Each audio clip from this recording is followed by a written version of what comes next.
When I say that I lost everything, I lost all parts of myself. Like, I even lost my boobs when I was hit by a car. Like, I truly lost everything.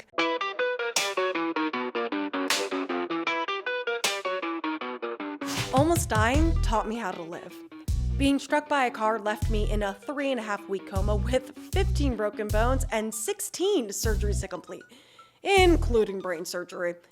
However, I woke up from that coma in an even greater place than I ever foresaw for myself. How?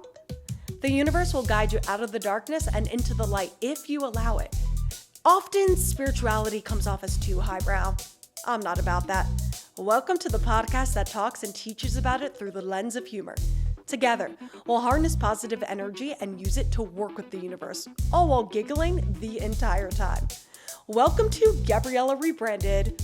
Win most, lose some. Last episode, it was the life coaching episode, and I was all like comfy cozy in my sweat set, and this week I'm done up all nice. Welcome back to Gabriella Rebranded. I'm really excited for today's episode. Before we get into it, I want to start you guys off with my spiritual moment of the week and my recommendation. So my recommendation that I'm going to give you guys today is the comedian Daniel Sloss. He's a Scottish comedian, and he structures his comedy, his like sets in a very interesting way.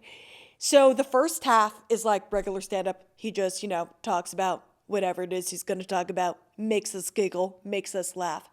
And then the second half of his stand-up, he tells one story. And it's like 30 minutes, one story. And within the story, there is lots of jokes. And I really appreciate it because I think my humor is a bit the same way. Like, I kind of tell one story. That story has 12 tangents and 15 other stories, like you will see today. And throughout it all, it's he. But the main reason and why I'm recommending him to you is his stand-up special on Netflix, Dark. That's the one I'm recommending, Dark. It's called Dark because he is often reviewers and fans and whatever, they say he's a dark comedian, he has dark humor. He doesn't identify himself in that way because he says it's not dark, it's just my life. All his stories are true. And he's like, it's just my life. I'm just talking about my life. It's not dark, it's my life. And I feel I really relate to that as it pertains to what I do and sort of how I speak and how I live. And all the time I make jokes about something pertaining to my injuries, some sort of self-deprecating comment pertaining to either my injuries, my time in the hospital, how I had half a brain, blah, blah, blah, all that stuff. And sometimes people like my mom will like be a little like, and like, you shouldn't say that about yourself. You don't know how many times I've gotten talks about how I shouldn't say that about myself. No, it's my life. I can say whatever I want to say about it. Like, it's my disability, it's my brain, it's my life. If I'm comfortable saying it, I'm comfortable saying it. And that's why I'm not afraid to go too far or be too graphic because it's just my life. It's just my life. So for that reason, I really resonate with Daniel Sloss. He really inspires me. Fully believe that laughter is the best medicine. Like, I was funny before I got hurt, but like, not to this level. I wasn't constantly talking in bits. And laughter is truly the best medicine. That's why a lot of comedians, I'm not a comedian, obviously, but that's why a lot of comedians, if you look into them, have really fucked up lives. Laughter is truly the best medicine. It is how we cope. It is how we navigate. So I'm recommending you guys Dark, Daniel Sloss, and it's on Netflix. And as for my spiritual moment of the week, this is half a spiritual moment and it's half a healing, like my recovery healing moment. And I think that's important to talk about too. And this week, I was filming an episode for The Bold and the Beautiful. I have a recurring co-star on there. I dropped my agent, as you guys know, but they wanted me to come back. So my old agent called me and she was like, they want you to come back. And I was like, yeah, I'll go back. I'll film for a day. Like, I still like acting. Like, it's not like that's something I hate now. No, I still love acting. And I love being on the set. So I went, had a day. It was great. Every actor knows you take your jewelry off before you get to set. Unless specified otherwise, you take your jewelry off. Unless they tell you to like bring certain jewelry or wear certain jewelry, you take your jewelry off. That's like a cardinal rule of acting.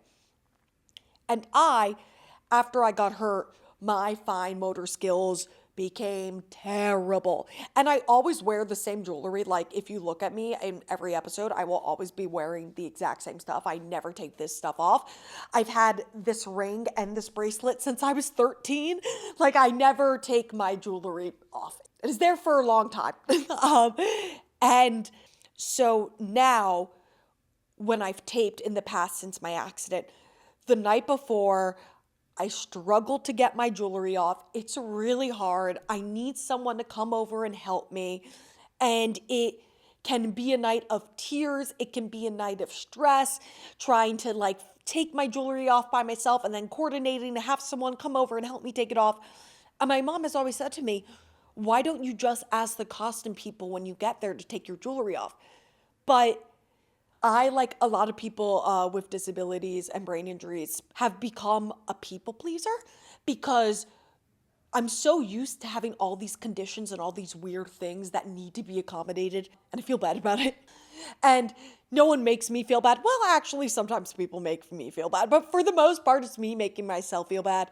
But you can feel like such a burden after having an event as extreme as mine and having now all these restrictions and all these accommodations.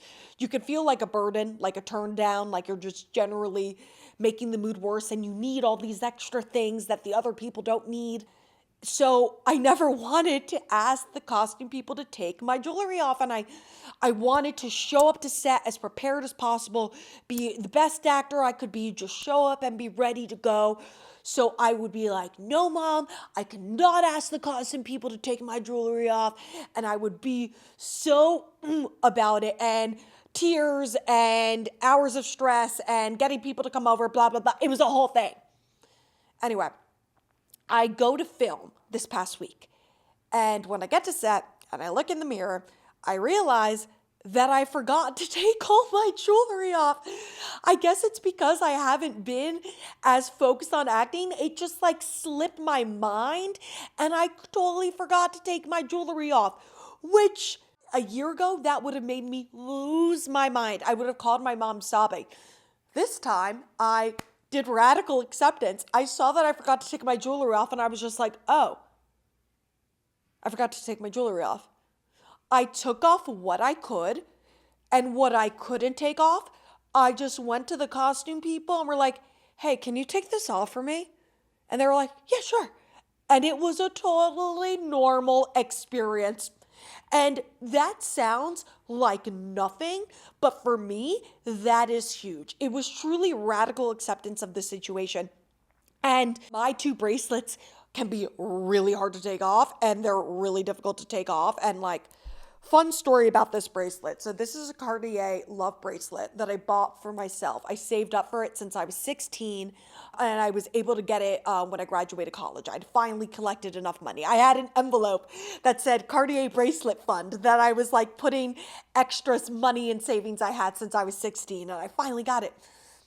Well, when the yeet happened and they brought me into the ER, you need a special screwdriver to take it off.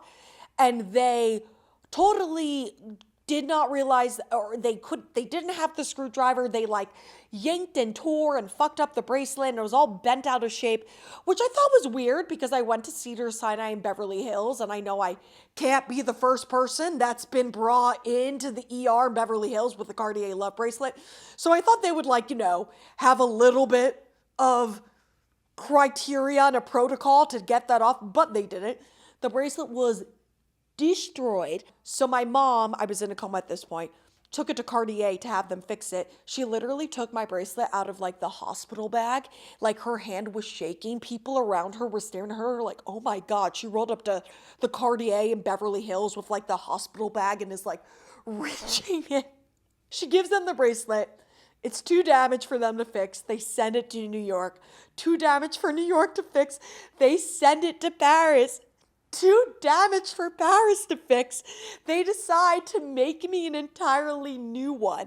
And instead of just sending me one they already had, they wanted to keep the serial number to like keep the specialness. So they melted my down, used the same gold, put the serial number in. It took them 9 months to give me this bracelet back. Literally, my brain healed faster. They finally give me the bracelet back, and they tell me that it takes so long because they wanted it to be special, blah, blah, blah. And in my head, I'm like, that's really sweet, but I have no idea what my serial number was. And like, they could have given me a brand new bracelet and been like, it has the same serial number. And I would have been like, great. I would not have known. But I recently told that story to someone, and their first response when I told them that they had to reshape the bracelet and I kept the serial number was, oh, so you got to keep the serial number. That's amazing. So Cartier knows their clientele because apparently some customers really care about that. I'm not one of those people, but I guess it's a common thing. So when I get to set and I realize that there's this issue with the jewelry, I asked them like, hey, do you have something I can cover this with? And like, I was wearing a short sleeve shirt. I play nurse in a hospital, so my uniform is short sleeved, or my costume is short sleeved. And I was like, or maybe I can wear like a long sleeve white tee under the short sleeve scrubs. And they were like, oh no, we have a bracelet for those. Like lots of people have those. And I was like, oh really? That's interesting. The Cedars-Sinai ER does not. But I was able to take my bracelet off, and it was just this acceptance. I didn't resist at all. I fully accepted the situation for what it was. I didn't stress myself out. I didn't get upset. I just rolled with it, and all was well. All was well. I got my jewelry off. It was totally fine. I called my mom like afterwards, all proud of myself, and she was like, in awe, because that is something that a year ago there would have been so many tears and screams over. So that was my spiritual and healing moment of the week, of radical acceptance and not resisting and just working with what I had and finding solutions to the problem, creative solutions, asking the people, and they happen to have a screwdriver to take off my bracelet, creative solutions. All right. We got that out of the way, so now we get to the fun part. This is the fun part. Getting my notes ready.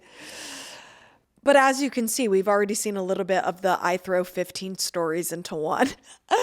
Okay, so I wanted to tell this story because it's hilarious, and making people laugh is my favorite thing in the world. A few months ago, I was at a breathwork event at my gym, High Mat. And these monthly breathwork events are a highlight of my month. Breathwork is a really beautiful way to connect with the body and ground yourself. I've had crazy spiritual experiences in breathwork sessions. Each one is different. No two sessions are alike, but I've seen visions. I've hysterically laughed in some sessions. I've started bawling in some sessions. Just truly a really healing way to get in control in your brain. It helps your sleep. It really calms down the brain. Like, cannot recommend breath work enough. And the instructor, Lane Jeff is spelled Jaffe. If you want to look him up, he's a Los Angeles-based breathwork, and he does yoga, and he is truly incredible. He is such a pure soul. His job is to help people heal. We all need to heal, and I just love being in his presence, and I admire him so much. He sometimes starts the sessions with asking us a question, and everyone goes around the room and answers the question. And a couple months ago, or a few months ago at this point, the question that he asked was, blank inspires me. And you had to go around the room and fill in the blank. No instructions other than that. So everybody's going around the room saying what inspires them. Music inspires me. My little brother inspires me. Wicked Part 1 inspires me. Like, everyone's just going around saying that. And when it gets to me, I go, Kris Jenner inspires me. And that is 100% true. Kris Jenner inspires me so much. Like, I believe that Kris Jenner inspires me like to my bones, 9 of which are metal. Businesswoman, mother, style icon, entrepreneur. Like, Kris Jenner has done it all. Like, I look at her, okay? She was divorced. She had 5 talentless daughters, no career experience other than being a flight attendant for a single year. She made multiple billion-dollar franchises when she had absolutely nothing but 5 talentless daughters. That is a businesswoman, and you cannot tell me otherwise. I will die on that hill. There are a lot of notes you can take from Kris Jenner. There is a lot about her that inspires me. One of my role models, from creativity to dedication to family orientation to entrepreneurship. Just, I love that woman. Okay, brief tangent. See, that's story number 6. Brief tangent to back to the day of. So I said Kris Jenner inspires me, and everyone in the room starts laughing, except for my friend Liz, who was next to me, who just said, "Oh God." Love you, Liz. But everyone in the room starts laughing. And that's it. That's what really inspires me. Making people laugh is what inspires me. And I believe in doing the thing. I believe in action. I don't just believe in thoughts. I believe in committing to the bit. Making people laugh inspires me, so I was going to make everybody laugh. Kris inspires me as well. But making people laugh is what primarily inspires me. So that's why I said that. And I did that. I made everyone laugh. I made everyone in that room crack up and die. So that's why I want to tell the story. Because it has the potential to make people giggle. But I didn't know how exactly it was going to fit into the theme of the podcast. I didn't know how it spoke to spirituality and trauma. I wasn't exactly sure, where this story, what episode the story could make an appearance in. I'm a double fire sign, Aries sun, Sagittarius rising. So demanding people's attention, it's a birthright, okay? I didn't ask to be this way. I was just born this way. Take it up with the stars. Demanding people's attention, making people laugh, birthright, case closed. So I was like, how is this story going to fit into an episode? Because it deserves an episode. And then it hit me. There is nothing more artful than the breast reduction to chest trauma to boob job pipeline. There is nothing more artful than that. And right now, I believe it is a character development and a plot development that is exclusive to me. If you relate, holler at me, because no one likes to be alone. Broken boobs and yitty implants unite. I would just I'm all about uniqueness, but companionship is a good thing. And I haven't heard of anyone having something similar. I've heard it the other way. I've heard of people getting boob jobs and then breast reductions, but I haven't heard it, the breast reduction, broken boobs, boob job route. So I'm curious. So if anyone is out there, has the same story, let a girl know. When I woke up in the hospital, I found out that I had already had 5 surgeries. And not one of them was a nose job. Even though I deviated my septum, I didn't break a single bone in my nasal cavity. I didn't. And my body tends to defy physics, as we know. So that didn't warrant a nose job. A deviated septum doesn't warrant a nose job. If anyone tells you that, they're fucking lying. A deviated septum, it didn't warrant a nose job. And my body defies physics, and sometimes that's a great thing, but other times it's fucking annoying, as was the case with not getting my nose job. But for what the nose lost, the boobs made up for, kind of, sort of. Not at first, but eventually.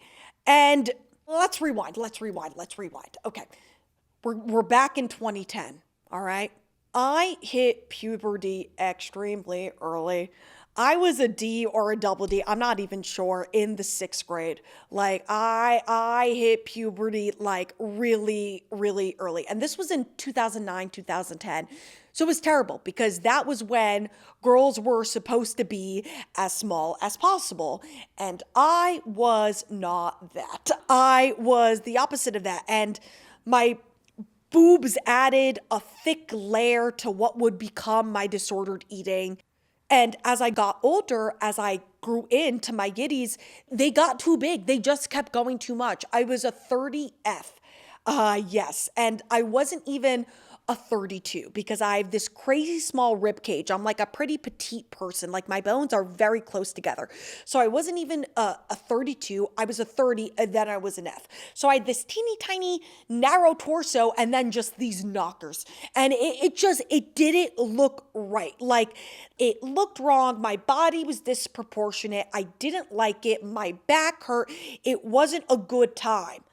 Shopping for clothes was impossible, okay? Because it either fit my boobs but was too big on my torso, or it fit my torso but was way too small on my boobs. Like shopping for bikinis, shopping for tops, even dresses, it was just impossible. All of it just like it didn't work. And I would realize, do you remember when you're like a little kid and you have birthday parties and like, people bring you presents?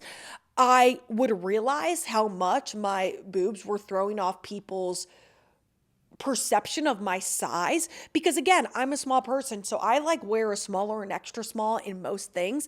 And people always, and this was when I was younger, this is when I was like 13, so I was younger and smaller, people would get me mediums, and I was like, so I could tell that like it was just disorienting everything, and I just looked like my body didn't fit, and it was just incorrect and wrong. In May 2016, I had my first surgery. It would not be my last.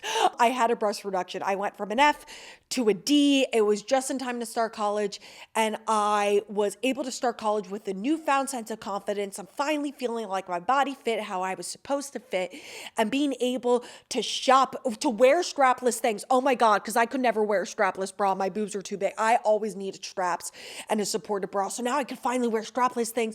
It was absolutely amazing. It was glorious. I was elated. And then a Nissan did a tap dance on my skeletal membrane and shit got fucked.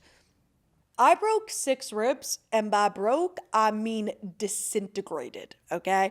I had to have my ribs plated with metal, which is a very, very, very controversial practice in the medical industry that is only done when it absolutely needs to be done, but my ribs were basically put through a food processor. That's how bad it was.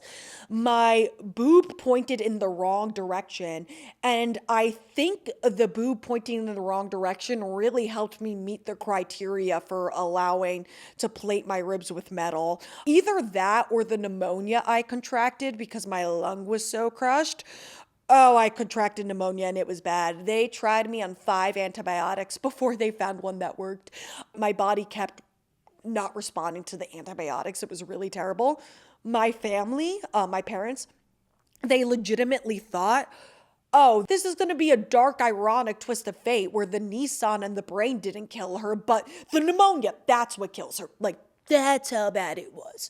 But eventually, the pneumonia ceased on antibiotic number 5, and I was able to get the ribs plated with metal. So we didn't have to go that route. Or I didn't have to go that route. Who is we? I didn't have to go that route. Basically, what happened is the brain injury got tired of not being the center of attention. So with antibiotic number 5, it kicked the pneumonia out of the spotlight, out of center stage, and the brain injury rolled right back up there. It took its rightful place, and it said, I got this, I'm the main character. But back to the boobs pointing in the wrong direction. That was actually a fun party trick. I do miss that one a little bit. That was a really fun party trick. But party trick aside, it wasn't good. And it was, that's all I can say. It wasn't good. And then also in the hospital, I lost over 20 pounds in the duration of my time in a coma in 3.5 weeks.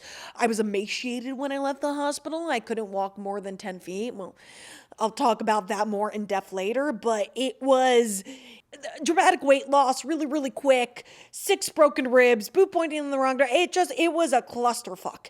And when I finally left the hospital, more cons were unveiled because, I was excited to get back to clothes instead of just wearing the same thing that I'd been wearing for 2 months. Except when I got back to clothes, my tops, my bras, my dresses, my everything, it all didn't fit because they were made for titties that were no longer there. And this is a very long way of me saying that I got a boob job. And It was actually a breast reconstruction because it was just putting back what was already there that was supposed to be there.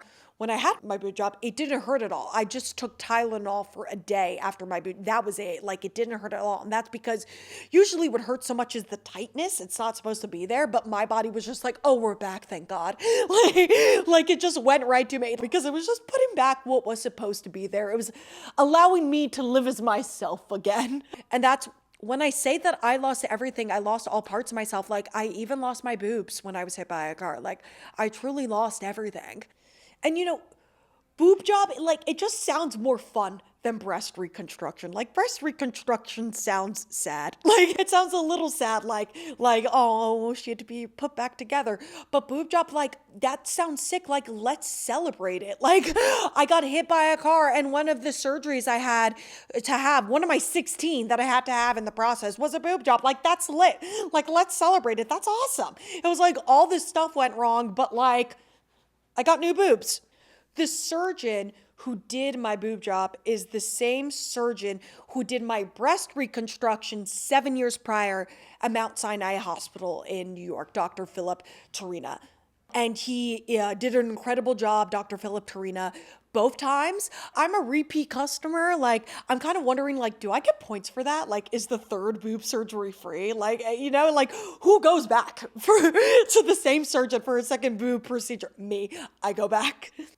For all my medical procedures that I've had done since I left the hospital, all the 10 following me leaving the hospital, I've done them in New York.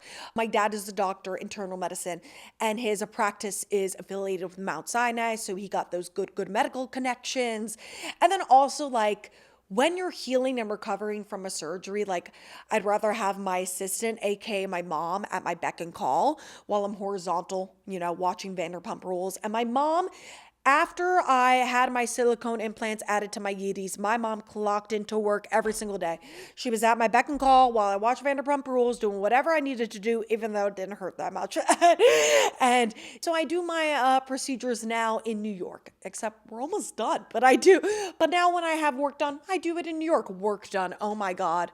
Now when I have work done, I do it in New York. So in January 2023, before the May 2023 boob job, I went in for my pre-glam consult with my surgeon, and my accident was in LA. I was in Cedars-Sinai. So when I went in for my pre-glam consult for my yitties, he walked into the room and he just had this look of like shock, horror, and post-traumatic stress disorder. And he goes, I looked over your medical charts and what the fuck happened? And like, the only way I can describe the look on his face is like, okay, do you know the way the CNN news anchors looked when they like figured out that Donald Trump was gonna win the election? Like, do you know the way they looked? That explicit, should we call it moment? That explicit moment in history, shall we call it? The look on their faces of like, oh my God, holy fuck. Doomsday is upon us. We are in the final act. That is the only way I can describe the look on Dr. Philip Torina's face when he asked me what the fuck happened. So a couple weeks ago, I was sick. It was a Saturday. Per usual recovery mode, I was horizontal on my couch watching Vanderpump Rules. And I hated that. I hated that because I'm really busy right now with things for this podcast and also my book. I'm trying to get my book finished by the end of the year so it can be published in 2025.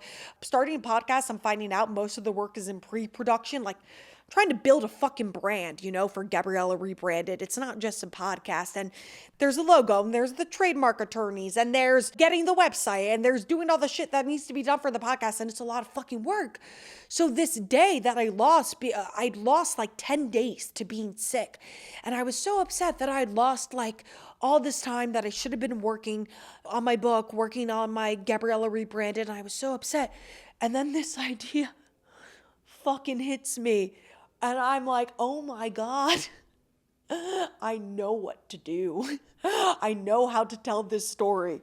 And ask and you will receive. I was upset that I wasn't being productive and I lost all this time and this idea, and a burst of energy hits me.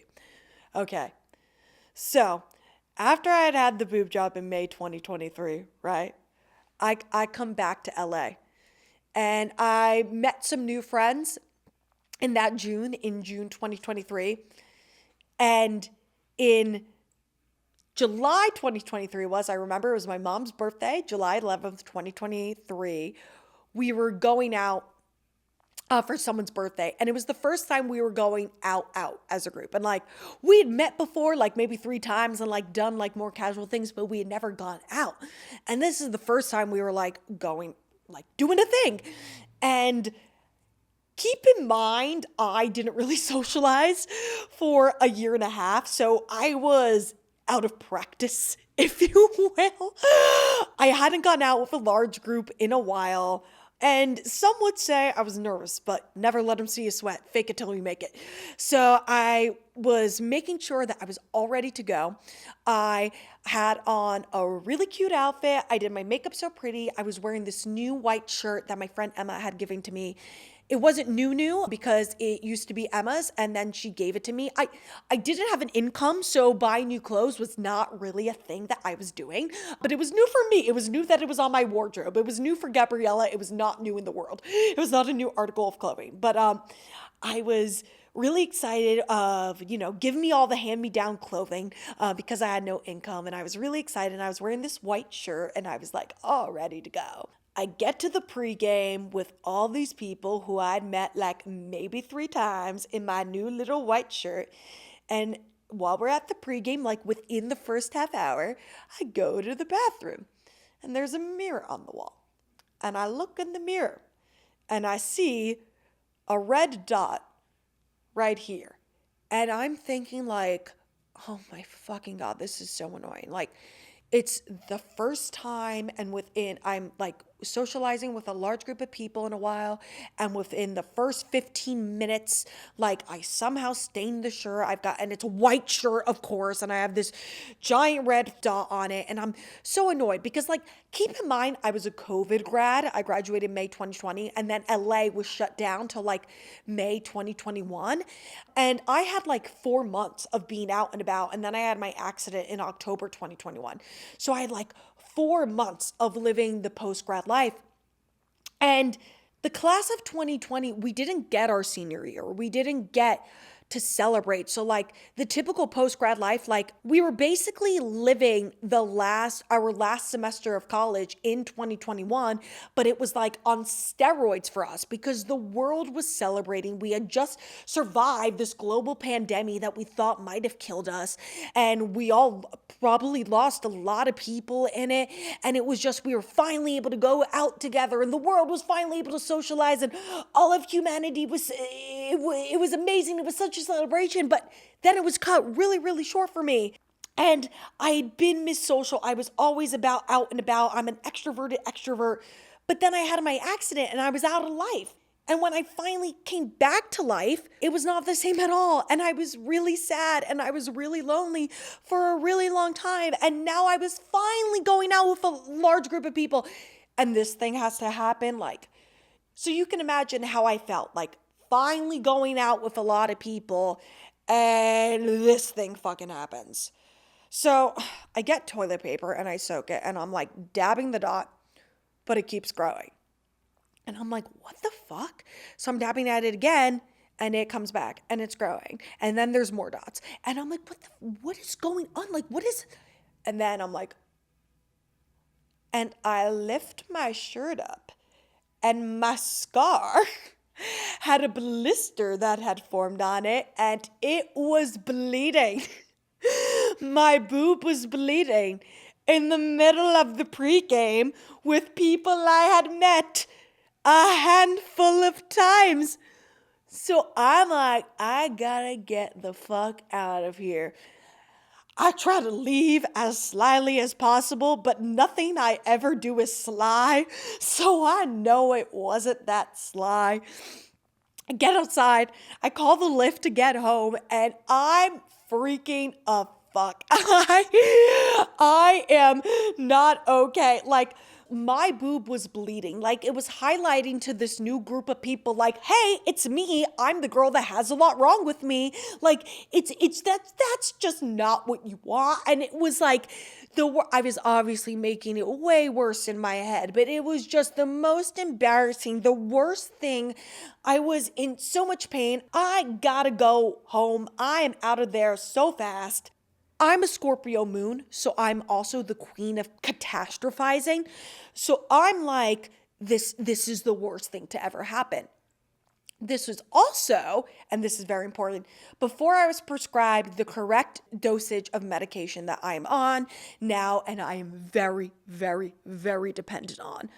After a brain injury, it's like every character trait you had is on steroids. That's how it was explained to me, and it is definitely true.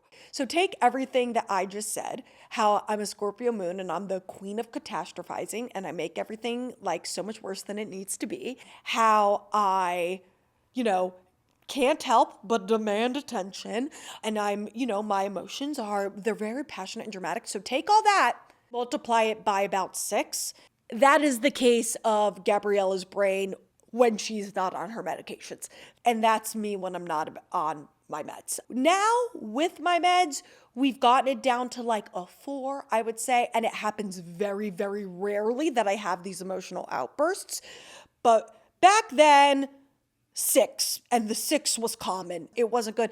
And maybe not even multiply, maybe it should be exponential. Put it to the power of 6. That is probably more of an accurate description of what it's like for my brain pre-medication, what my emotional episodes are like. I have a frontal lobe injury. And your frontal lobe controls executive functioning. It controls your emotional rationality. It controls problem solving. It controls interpersonal relationships and interpersonal relationships. It controls your filter. It controls how you behave in social situations. It controls planning. So now when something goes wrong, my brain goes to fight or flight. I've lost the ability to rationally think through the problem. And these episodes of me having these emotional outbursts and being in fight or flight prior to my medications, they used to be hours. Now we've gotten them down to because we've learned coping skills and we're on the correct doses of medication and we've healed a bit more, we've gotten it down to like 10 minutes. And then after those 10 minutes, I'm rational, I'm right back, I'm right there again. But it's still, we initially go into fight and flight. But at this point, prior to my medication, it was hours. And at this point, I was on my meds, but not on the right dosage. So I would say it was like 45 minutes, an hour that this emotional outburst and these episodes would last when something goes wrong, like your boob bleeding. I have panic attacks, but my panic attacks don't present like the normal panic attacks. What even is normal for a panic attack? My panic attacks don't present how you would expect them to present. I'm comfortable in anger instead of sadness. That's always where I've been comfortable. And again, that's on steroids, pre-medication, and when I'm not on the right dosage. So my panic attacks, they look like I'm angry. Like they look like I'm really angry and I'm really mad, even though it's just that I'm scared and it's just that I'm really, really sad. So when I have panic attacks now, because I still sometimes have them, as I was saying, like we get to a 4 sometimes. It's very rare, but we still get to a 4.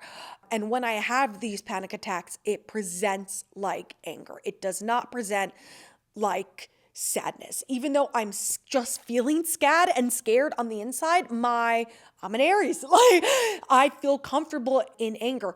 We are working on that. Like I'm absolutely working on that, but it is still something I struggle with all the time.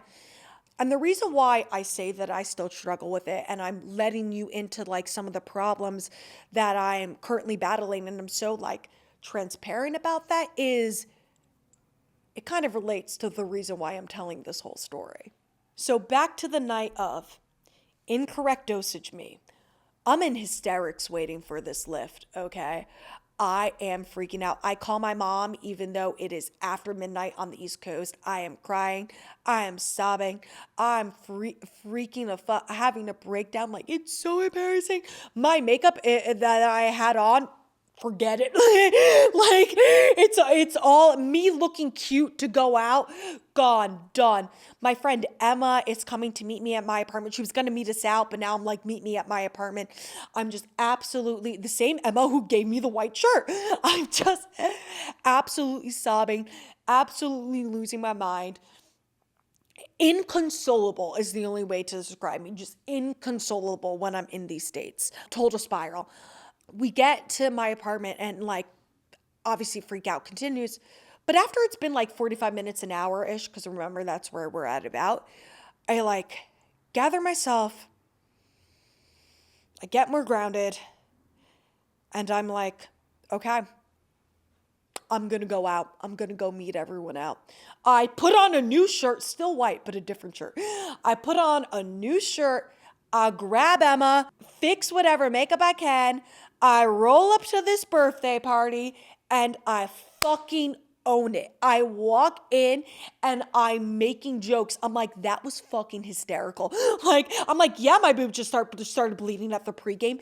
It's fucking hysterical. I'm just making jokes and I'm owning that happened. I'm not like letting anyone see that I was sad. I'm not letting anyone see that like I was really bothered by it. I'm just like owning it.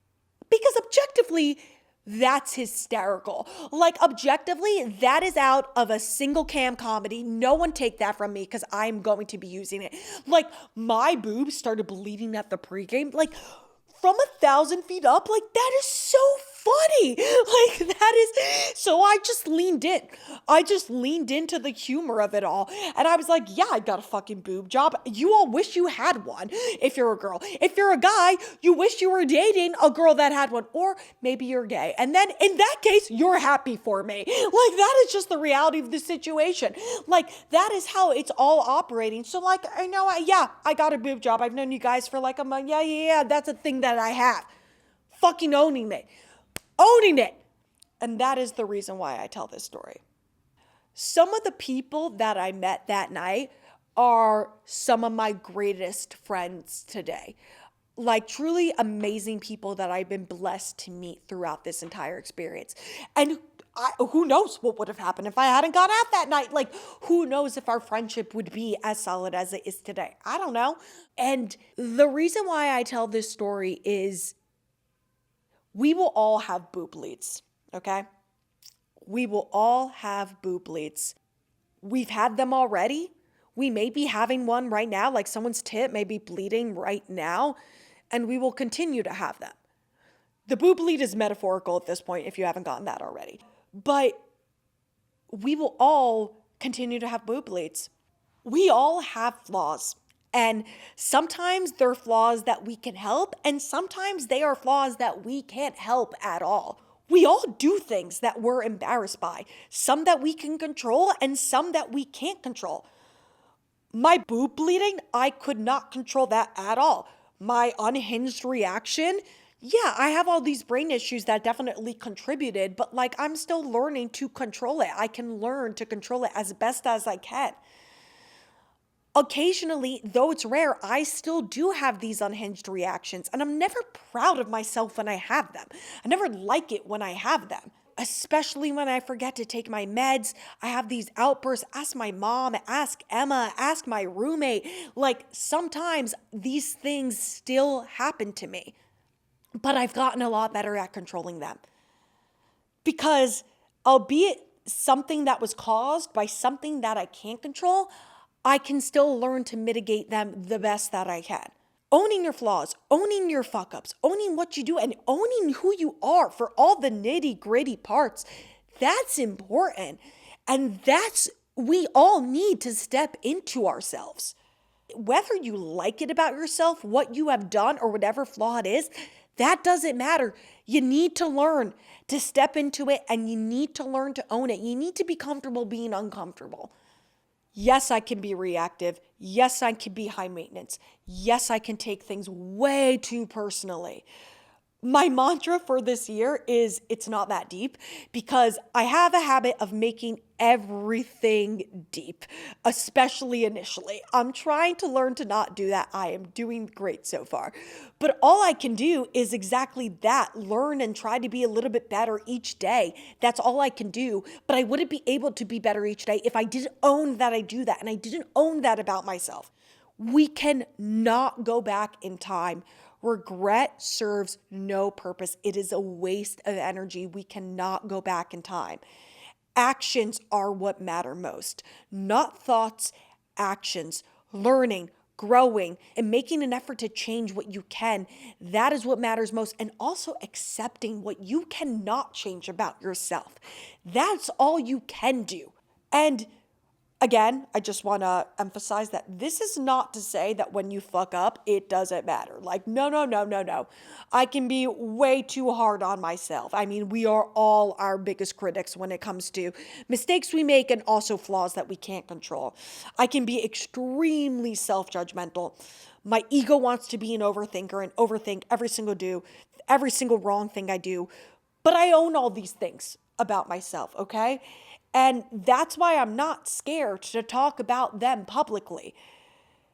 The only thing I can do, the only action I can take is move forward. That is it. I can't move backwards. Not possible.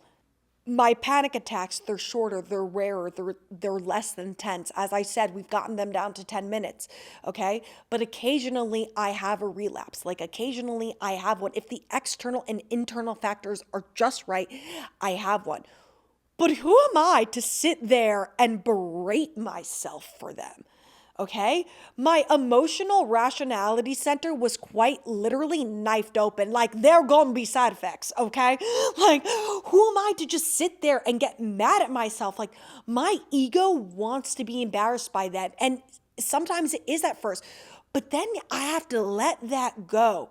Because all I can do realistically is learn to mitigate them, learn tips and tricks, and learn to better protect my brain in those circumstances where the internal and external factors are just right.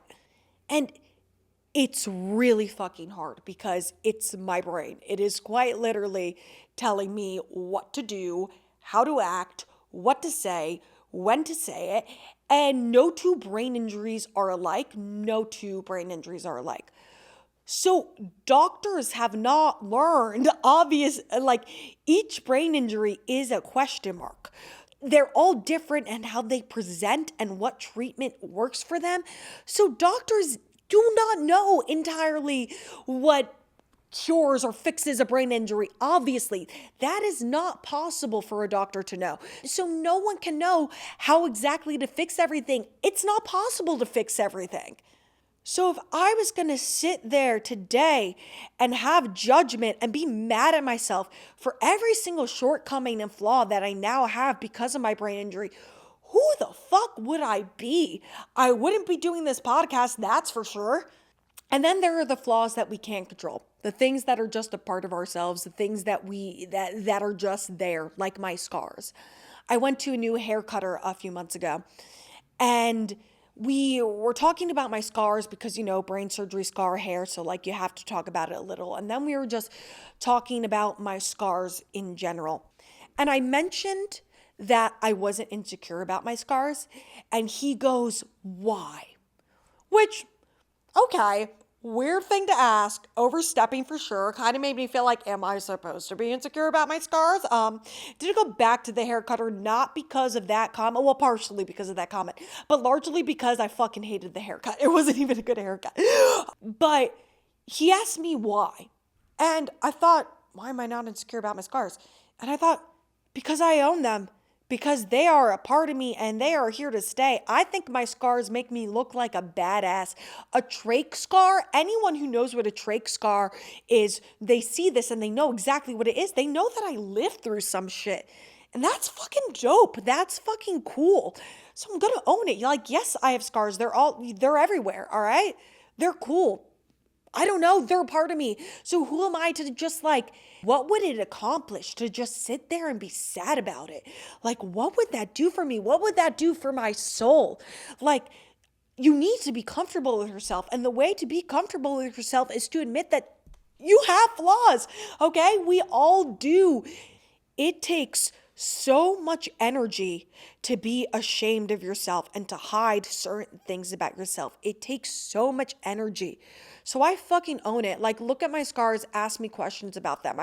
The scar that I have on my face, people always comment about how it's healed so much and that when I wear makeup, you can't even see it. And people always say oh my God, I can't even see your scar anymore. Especially when I was in the beginning more stages of recovery as it was healing. And I would always say like, thanks, I guess. But like, I never really fucking cared if you could see my scar or not. Like, it's a story of survival. Like, fucking ask me about it. I'm proud of what I lived through. I'm proud of what I accomplished. Fucking ask me about it. I'm happy to tell you about it. My terrible hand-eye coordination, my hearing sensitivity. Yeah, they're annoying, but also, aren't they fucking adorable? Like, that's so cute. She doesn't like places that are too loud. It's like I'm a little baby or a little old lady. Like, it's so fucking cute. Like, and if a ball's thrown at me, she's probably gonna drop it. Like, she's probably gonna miss it. She's not good at sports anymore. Like, guess what, bitch? I never was. I was never good at sports. I never had good hand-eye coordination. Like, fine, I'll be a girl stereotype. Like, yes, that's what the media spent years telling me I should be. Like, I'm not good at sports. I'm clumsy. Ooh, adorable. But fucking step to me in a boot camp class, okay? Like, my favorite thing in the world is making boys insecure at the gym. Like, it's something that I love making boys insecure at the gym, all right? Like, I do that week after week, okay? I'm crushing it. Doubt me because I'm clumsy. Like, do it. I'll make you my bitch in boxing class, all right? Like, this owning all this stuff. What would I be if I just let my flaws eat at me? So when you fuck up, or something gets fucked up, or something just is fucked up, or you don't like something about yourself or something that you did, you only have one option. Let yourself feel the emotion fully. You have to let yourself feel it fully in order to let it go, and then let the emotion move through you. That's the only option you have. Let the emotion move through you, and then it is time to keep going on. That is it. That is your only option. I know it's easier said than done, but the only way to free yourself from the emotion, the only way to fully let go is to let yourself fully feel it. Fully feel the sadness, the anger, the grief, the frustration about whatever it is you did or whatever insecurity it is you have. Let yourself feel it. Let it move through you, and then let it go. Then we have to move on. Once you've let it move through you, forgive yourself and keep on keeping on. That is it. Forgive yourself, let yourself off the hook, and keep on keeping on. Keep going. Be better, do better, love yourself, love others, give yourself grace, like respect yourself, respect others, give others grace. Let yourself off the hook. Let others off the hook. That is it. I talked about my tip for that in a previous episode, but just to restate, my neuropsychologist, Dr. Angatuso, she gave me this, and I really like it. When something goes wrong, or you're upset with something about yourself or something that you did, set a timer in your head for however long it is to let yourself feel the emotion. Depending on the situation, if it's something more trivial, like a spat with a coworker, like maybe set an hour time limit. If it's something like way more serious, like a huge fight with your mom, maybe give yourself a week. Give yourself that hour, that week, whatever time you set for yourself to just feel all the things, feel all the anger, feel all the sadness, just fully feel it. And then when the timer's up, keep on keeping on. That's all it is that we can do. Really like that tip, so I'm restating it. Step into yourself, okay? Accountability is a lost art. Accountability is sexy as hell, and it is the path to healing. Own yourself. Own your actions. Claim yourself. Claim your actions. Claim everything about yourself. Own everything about yourself. But with that, I'll leave you on this boob drop note. The reason for the boob bleed, the reason for the blister, was because I was having a terrible allergic reaction to the antibiotic ointment that was prescribed to me to put on. The next day when those weeks started, I texted my surgeon a picture of the blister, and I was like, hey, something's going on. Like, I don't know, this thing happened.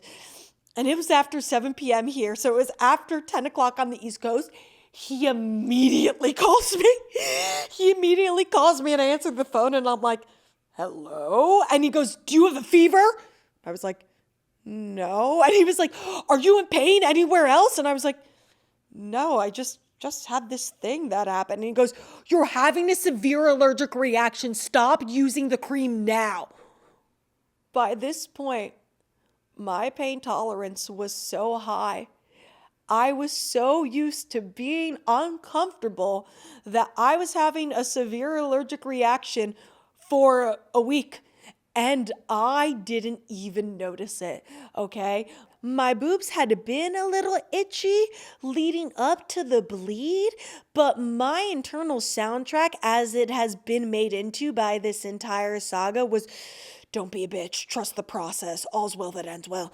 And I wasn't gonna say anything at all. I am so used to living in bodily discomfort. Physical pain is just a Tuesday for me.